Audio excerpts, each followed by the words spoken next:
Ano ang tinatagong lihim ng Mall of Asia o MOA? Sa mabilis na takbo ng urbanisasyon sa Pilipinas, unti-unting nagbago ang papel ng mga shopping mall. Hindi na lang sila lugar ng pamimili.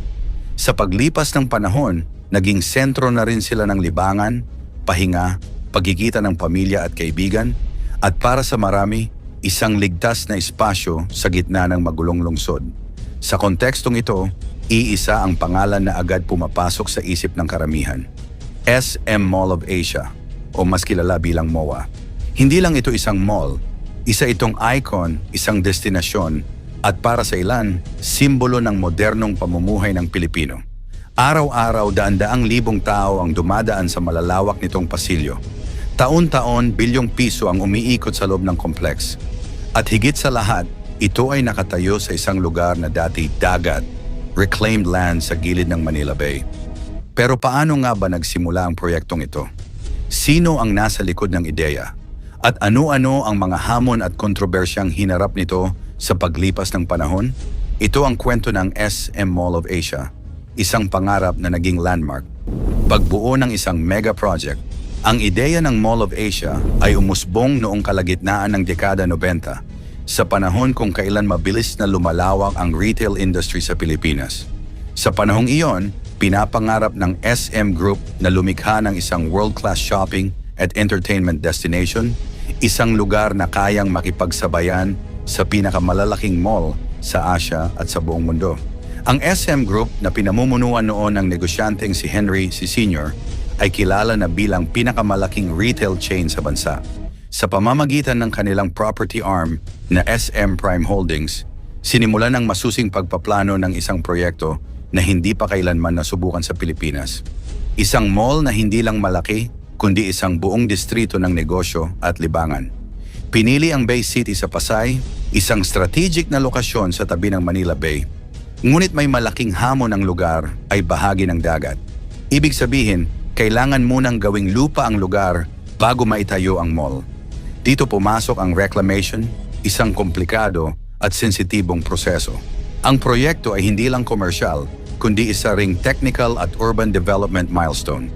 Noong 2002, opisyal na nagsimula ang reclamation at konstruksyon.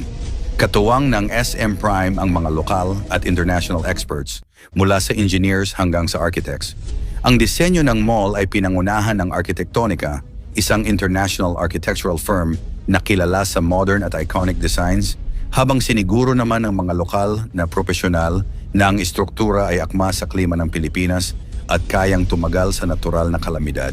Ang layunin ay malinaw, hindi lang magtayo ng mall, kundi isang destinasyon. Isang lugar kung saan pwedeng mamili, maglibang, magnegosyo at tumanggap ng malalaking international events. Ang pagbubukas at paglawak ng impluensya noong Mayo 21, 2006, opisyal na binuksan sa publiko ang SM Mall of Asia. Ang opening day ay naging isang pambihirang eksena.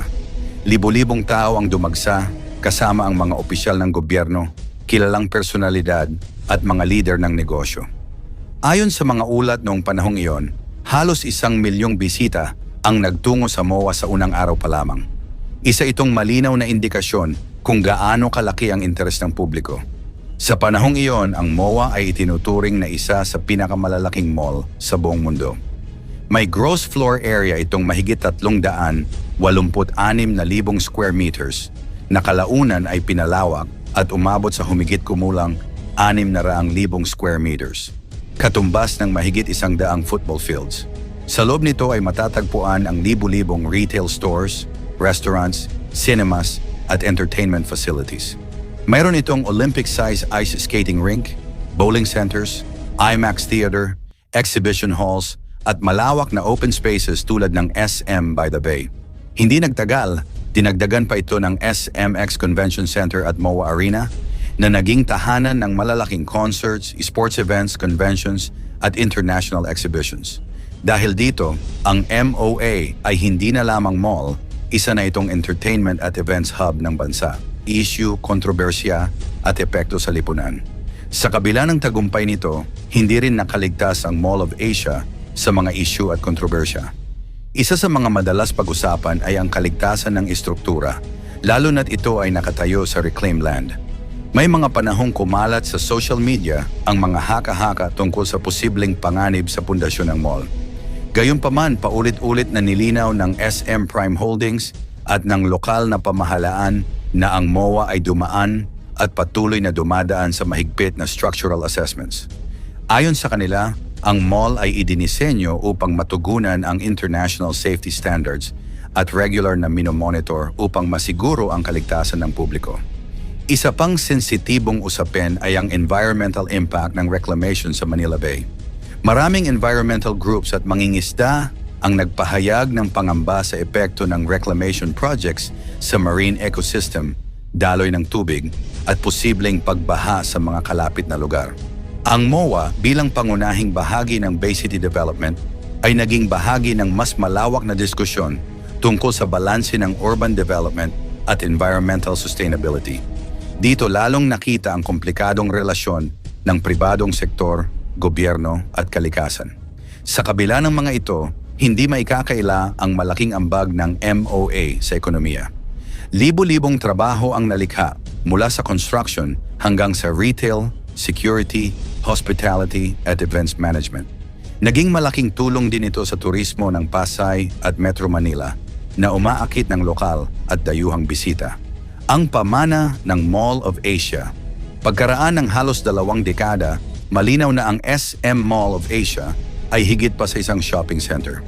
Isa na itong landmark, isang sentro ng kultura, at isang salamin ng ambisyon at kakayahan ng Pilipinas sa larangan ng modernong infrastructure at negosyo. Para sa marami, ang MOA ay lugar ng alaala. Unang date, family outing, concert na pinanood, o simpleng lakad sa tabing dagat tuwing dapit hapon. Bagamat may mga hamon at kontrobersya, nananatili itong matatag at patuloy na umaakit ng milyon-milyong bisita taon-taon. Isa itong patunay na ang pangarap ng isang pamilya kapag sinamahan ng malinaw na plano, dedikasyon at tamang timing ay maaaring magbunga ng proyektong hindi lamang malaki sa sukat, kundi malaki rin ang epekto sa lipunan, ekonomiya at kultura. Ang SM Mall of Asia ay hindi lamang para sa kasalukuyang henerasyon. Ito ay mananatiling simbolo ng modernong Pilipinas. Isang paalala na kaya ng bansa na lumikha ng world-class developments na may pangmatagalang impluwensya sa buhay ng mga Pilipino. Bakit hindi kaaya-ayang bisitahin ang bansang ito kahit mura ang bilihin? Mag-aalangan ang sino mang bibisita sa bansang ito. Siguradong makakamura ka at garantisadong mapapamura ka rin sa dami ng mga problema at sitwasyon sa paligid. Pangwalo na ito sa may pinakamaraming populasyon sa buong mundo, na umaabot sa humigit kumulang 100 at 75 milyong ngayong taong 2025. Dahil sa sobrang dami ng tao ang bansang ito. Bangladesh ay tambak ng iba't ibang issue, halos katulad ng kapwa niya sa Timog Asya, gaya ng Pakistan at India. Karamihan sa mga nagtatrabaho rito ay tumatanggap lamang ng mababang sahod, humigit kumulang $100 o 6,000 piso kada buwan para sa mga mabibigat na trabaho sa mga pabrika o kalye. Madali silang mawawala sa trabaho dahil sobrang dami ng nakapila sa kanilang pwesto. Ang sitwasyon sa kalsada ay hindi rin nakakatulong. Walang tigil ang busina, ang ingay ng tao at gulo ng trapiko ay halos hindi mo na mapapansin, at bawat motorista ay parang naguunahan sa kalsada. Makikita rin ang mga bicycle taxi drivers o tinatawag nilang rickshaw drivers na nakikipagsabayan sa mga sasakyan. Kahit payat at mukhang walang lakas, handa silang magdala ng kahit anong karga basta kumita lang. Humigit kumulang 4 na milyon ang umaasa sa ganitong trabaho na kumikita lamang ng humigit kumulang 6,000 piso kada buwan. Wala pang gastos sa gasolina, pero ubos pawis ang mga drivers sa kakapadyak at pag-ikot sa trapiko. Ang mga lansangan at palengke ay puro tensyonado, puno ng street vendors sa bawat sulok. Ang pagkain sa mga stall ay mukhang masarap sa unang tingin, ngunit kadalasan ay mausok at marumi ang kapaligiran. Ang mga gusali ay makikitang pinapatayo ng walang patid at walang katapusan ang construction projects na nagdudulot ng alikabok at polusyon. Sa mga lungsod, ang mga opisyal na holiday ay naiiba rin.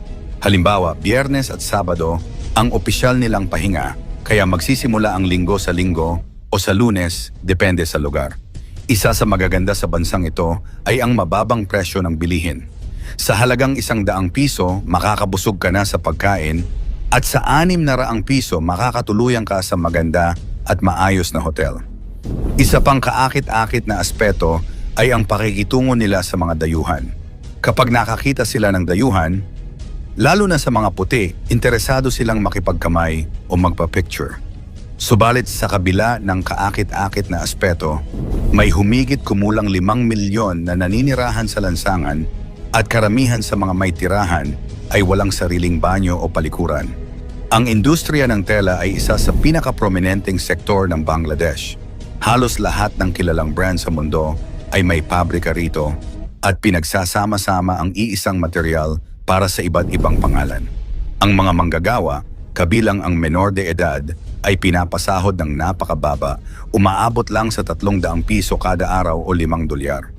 Ang init sa mga pabrika ay umaabot sa 40 degrees Celsius at halo-halong pawis, alikabok at amoy ang bumabalot sa buong lugar. Kahit sa oras ng trabaho, sumasaglit lamang ang mga manggagawa para magbuhos ng malamig na tubig bago bumalik sa kanilang pwesto. Ang mga amo at tagapangasiwa ng pabrika ay kilala sa pagiging istrikto. Pinagbabawalan silang mag-usap-usap at dapat nakatutok sa trabaho. Isa sa bawat 6 na tao sa lungsod ang may sakit dulot ng industriya ng tela at madalang na umaabot sa edad na 50 ang mga manggagawa. Walang malasakit sa kapaligiran at wala ring aksyon mula sa gobyerno upang maprotektahan ang kanilang mamamayan. Ang tubig sa mga ilog ay halos hindi na umaagos dahil sa tambak ng basura. Ang kontaminadong tubig ay nagdudulot ng sari-saring sakit sa balat, paghinga, at sa bituka ng mga naninirahan at nagtatrabaho sa paligid. Noong taong 2019, ang Bangladesh ay nakuha ang gintong medalya para sa pinaka-worst na kalidad ng hangin sa buong mundo at tanging Pakistan lang ang nakakuha ng silver. Mahigit sa 5,000 slum sa Dhaka ang apektado ng maruming ilog na tinitirahan ng humigit kumulang 4 na milyong katao. Sa 175 milyong na populasyon, napakakaunti lamang ang nakaka-enjoy ng marangyang pamumuhay. Ang natitirang yaman ay pinagsasamantalahan ng iilan at ang mga ordinaryong tao ay nahihirapan. May mga malilinis at kaaya-ayang lugar pero malamang dadaan ka sa gulo, ingay at polusyon. Bukod sa mabibigat na trabaho at trapiko, marami ring kabataan ang pinapayagang magtrabaho sa murang edad. Di umano kahit 7 taong gulang ay tinatanggap na sa mga pabrika basta kayang magtrabaho. Napakababa ng pasahod sa kanila at halos walang karapatan o proteksyon. Sa kabila ng lahat ng ito, may positibong aspeto rin ang Bangladesh. Mura ang bilihin, may masasarap na pagkain, at may ilang lugar na kaaya-aya sa mga turista. Ang kultura at pagkukusa ng tao ay kahanga-hanga, lalo na ang pakikipagkamay, pagpicture, at hospitality sa mga dayuhan. Ngunit, sa kabuuan, kailangan mo ng lakas ng loob at tiwala sa sarili para makalibot sa bansa. Kung ikaw ay bibisita sa Bangladesh, dapat maging handa ka sa ingay, trapiko, at mabigat na sitwasyon sa kalye. Huwag mong aasahan na tahimik o maayos ang bawat lugar. Sa halip, tingnan ito bilang kakaibang karanasan kung saan makikita mo ang hirap, determination, at kultura ng mga tao sa kabila ng kahirapan. Dagdag pa rito, para sa mga turista, makakatulong kung may kaunting plano bago maglakbay. Magdala ng face mask para sa alikabok at polusyon, sapat na tubig para manatiling hydrated, at komportabling sapatos para sa mahabang lakad. Kung pupunta ka sa mga pabrika o industrial area, iwasan ang direktang kontak sa lupa o tubig para maiwasan ang sakit. Mahalaga ring maging maingat sa traffic. Palaging tumawid sa pedestrian lanes at obserbahan ang galaw ng rickshaw at bus sa kalsada. Bukod sa mga tips, huwag kalimutan ang positive na aspeto ng bansa. Maraming street food ang masarap subukan at ang pakikipag-ugnayan sa locals ay nagbibigay ng kakaibang insight sa kultura at pamumuhay ng Bangladesh. Makikita mo ang resilience ng mga tao, ang kanilang galing sa pagtatrabaho at ang simpleng kasiyahan sa kabila ng kahirapan. Sa huli, bibisita ka pa rin ba sa Bangladesh? Ikomento mo naman ito sa ibaba. Salamat at God bless.